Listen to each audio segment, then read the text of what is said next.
সকালবেলায় প্রকৃতির মাঝে সময় কাটাতে বেশ ভালো লাগে, বেশ মাইন্ড হিলিংয়ের কাজ করে। তো আমার খুব একটা বেরোনো হয় না। আজকে ভাবলাম যে না, এবার থেকে আমি রোজ মর্নিং ওয়াক করবো আর কি। আগে বেরোতাম, তো মধ্যিখানে একদমই বন্ধ হয়ে গেছিলো। এত মানে কি বলবো, সত্যি কথা বলতে নিজের খেয়াল রাখা হতো না আর কি, একদমই না। তো এবার থেকে নিজের খেয়ালটা রাখতে হবে, নিজেকেই রাখতে হবে। তো তার জন্য সকালবেলা আর কি ঘুম থেকে উঠে বেরিয়ে পড়েছি বাইরে। তো সকালের যে ফ্রেশ এয়ারটা না, সেটা শরীরে গেলে বেশ ভালো লাগে, এক অন্যরকম অনুভূতি ফিল হয়, বেশ ফ্রেশ লাগে, মাইন্ডটাও ফ্রেশ হয়ে যায়। তো দেখো এখানে কি সুন্দর সূর্যমুখী ফুল, তারা দেখাচ্ছি।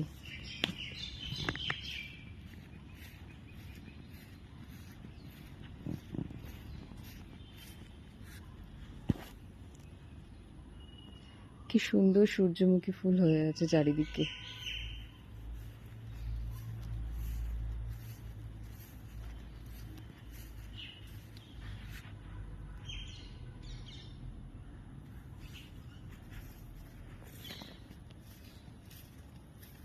এখানে প্রচুর গাছগাছালি আছে আর কি, আম গাছ, কাঁঠাল গাছ, সব রকমের গাছ আছে।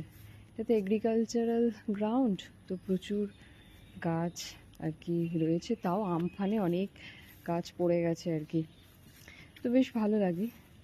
তো গাছপালার সাথে মানে ন্যাচারাল প্রকৃতির মাঝে না এক অন্য মানে বলে বোঝানো যাবে না এটার কি ফিলিং।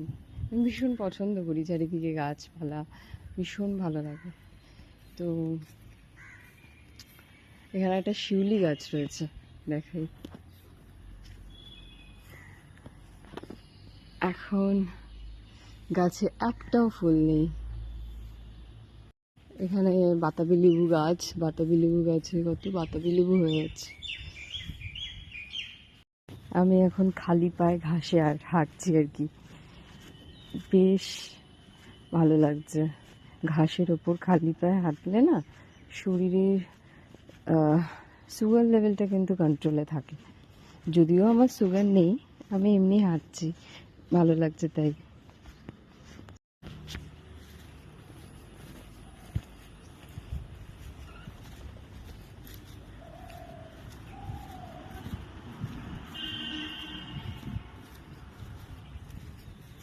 এখানে দেখাচ্ছি আরও কত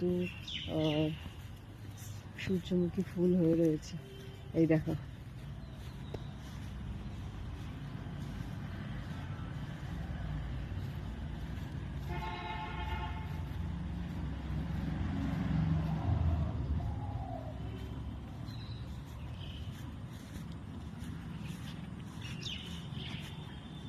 হ্যালো, হাই। থাক, এটা ছিঁড়বো না, গাছের জিনিস গাছেই সুন্দর। এই আম গাছটা দেখছো, এই আম গাছটা না বছরে দুবার ফলন দেয়, দুবার আম হয়, দুটো।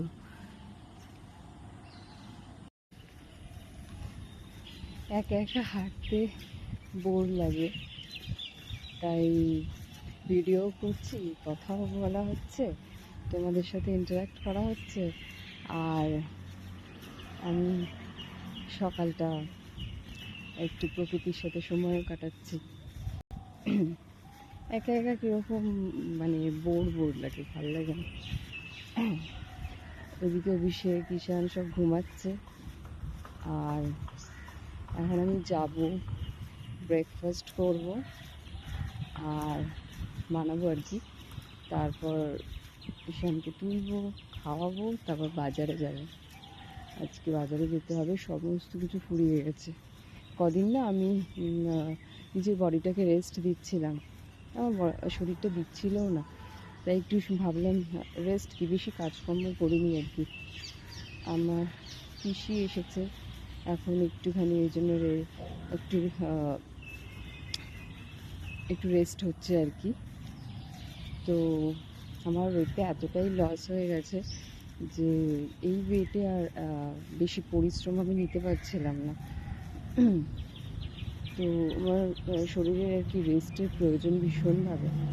তো ওই জন্য আমি নাহলে আগে তো আমি কী করছিলাম, মানে যখন মানে কী বলবো আর, যখন যেটা দরকার তখন বেরোচ্ছি, এ করছি করছি, মানে এত লোড নিয়ে ফেলেছিলাম যে ভাবলাম যে কদিন আমি অনলাইনেই সব অর্ডার করে নিয়েছি ব্লিঙ্কিটে।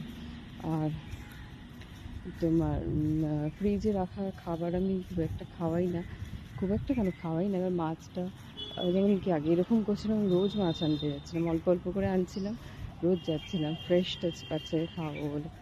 এবার এখন দেখলাম যে হয়ে উঠছে না, আমার শরীরের ওপর প্রেশার পড়ে যাচ্ছে। তো ওই জন্য আমি এক সপ্তাহটা এনে রেখে দিয়েছিলাম, ওই দিয়েই চালালাম। আবার আর যা টুকটাক দরকার ছিল সেগুলো আমি ব্লিঙ্কিটে অর্ডার করে দিয়েছিলাম।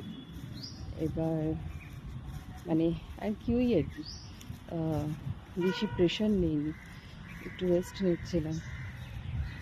আজকে আবার যাব বাজারে।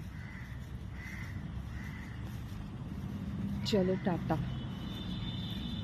আমি একটু হেঁটে 10-15 মিনিট হাঁটবো, হেঁটে তারপর যাব ঘরে, গিয়ে খাবার দাবার ব্রেকফাস্ট বানাতে হবে। সকালবেলা আমি মর্নিংয়ে খেয়েছি হচ্ছে, সকালে তো আগে উঠেছি 6টার সময়, আমার অটোমেটিক ঘুম ভেঙে যায়।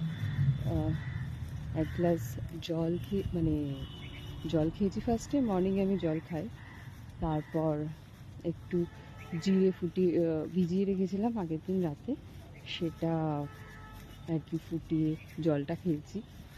দিয়ে এলাম বাইরে, কারণ আমার এখন না খুব ওই গ্যাসের সমস্যা হচ্ছে। আগে এসব কিছু ছিল না আমার, এখন যে কত রকম সমস্যা হচ্ছে।